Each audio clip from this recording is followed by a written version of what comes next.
guys. Tapos yung beef naman na minarinate natin kanina, yung susunod natin dito. Yan, okay na to guys. Tanggalin muna natin. Tapos yung beef na naman yung ipa-fry natin konti.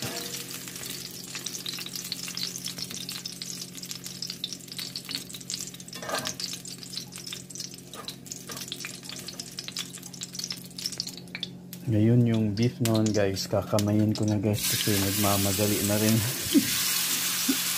Pinipasok pa mamaya, late na ako nakapag-umpisa guys sa pagluto. Yan, isa-isay natin siya guys para mabilis siyang maluto.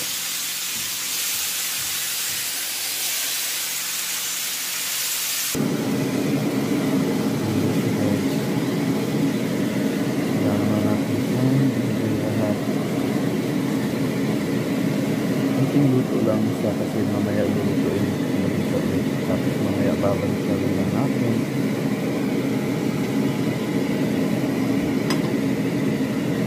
Yan na siya guys, marami siya, siguro more than 500 grams to. Yan, lutuin lang natin siya sa isa.